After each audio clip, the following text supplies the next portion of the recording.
Урматтуу мекендештер, кымбаттуу кыргызстандыктар, бүгүн тарыхый күн, бийликтин мыйзам чыгаруу утагы болгон Жогорку Кеңештин 7-чакырылышынын депутаттарын шайлоо өнөктүгү соңуна чыгып олтурат.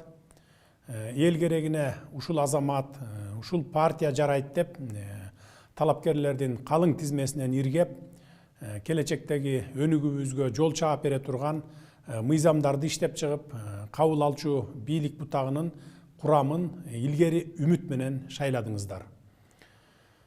Бул жолку парламенттик шайлоо сиздер колдоп берген баш мыйзамыбыздын негизинде жаңы ыкма менен өткөнүнө жалпыбыз күбө болдук.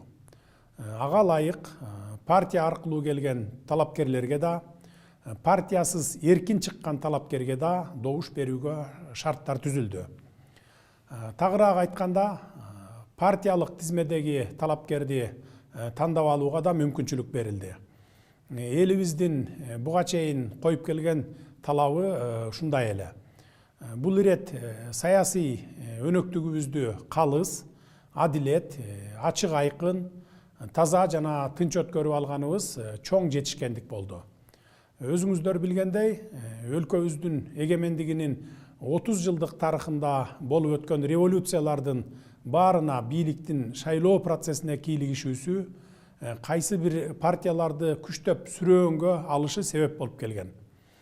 Биз калыстыкты туу туткан калкыбыздын эркине каршы келген мурдагы жагымсыз окуялардан сабак алып, парламенттик шайлоону таза, мыйзам талаптарына ылайык өткөрүүнү башкы милдетибиз катары кабыл алганбыз. Биз демократиялык өлкө катары ушул милдетибизди так аткардык десем жаңылышпаймын. Бийлик тараптан баардык партияларга жана талапкерлерге бирдей, Конституцияда кандай белгиленсе, так ошондой теңдик шарттар түзүлдү. Бирөөнө дагы жан тартууга, административдик ресурс колдонууга жол берилген жок. Ошондуктан шайлоо өнөктүгүн баштан аяк мыйзамдын чегинде, ачык айрымдуулуктун шартында жүргүзүүнү камсыз кыла алдык. Таза жана адилет шайлоо өткөрө аларыбызды далилдедик. Бийликтин жалгыз булагы эл деп баш мыйзамыбыздын баш барагында бадырайта жазылган. Элдин эрки менен шайлоонун өтөөсүнө чыктык. Кемеңгер элибиз өзүнүн мыкты уул кыздарын Жогорку Кеңештин кезектеги курамына шайлап алышты. Жалпыңыздар көрүп күбө болгондой, бул жолку шайлоого бийлик өкүлдөрү кыпындай да аралашкан жок. Аралашып баштагандарды дароо кызматтан алып жаттык. Шайлоо өнөктүгү башталганга чейин эле бийлик өкүлдөрү тигил же бул партиянын же кайсы бир талапкердин пайдасына иштесе, катуу чаралар көрүлөрүн байма-бай эскертип келген элек.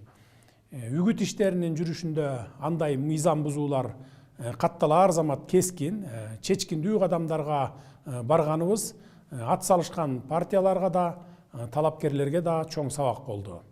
Ошентип бул шайлоону элибиздин баш мыйзамыбыздын талабына жана эл аралык ченемдерге ылайык акыйкат өткөрө алдык деп ишенимдүү айта алабыз.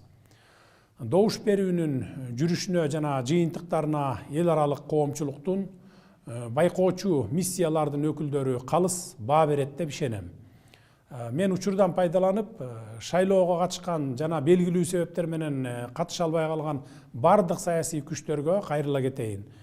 Шайлоонун жыйынтыктарын таанып, элдин эркине баш ийүү мыйзамдын жана демократиянын талабы. Демократиялык өнүгүү жолун тандаган Кыргызстанга эң биринчи кезекте тынчтык жана туруктуулук керек.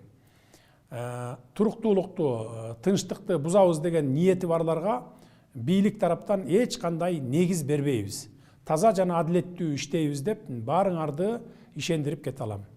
Кимде ким негиз жок эле тынчтыкты, туруктуулукту бузам деген аракети болсо, андай жарандарга катуу чаралар көрүлөт. Урматтуу мекендештер, Борбордук шайлоо комиссиясы жакын арада тийиштүү мыйзамдардын чегинде расмий жыйынтыкты жарыялайт.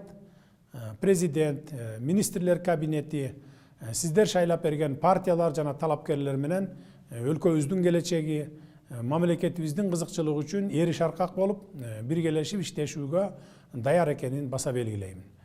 Жаңы шайланган жогорку кеңештин кароосуна бир катар мыйзам долбоорлору биринчи сессиянын биринчи эле күнүндө киргизилет.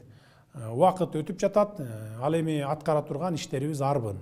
Эми өлкөбүздө алдыдагы 5 жыл ичинде ири саясий өнөктүктөр болбойт.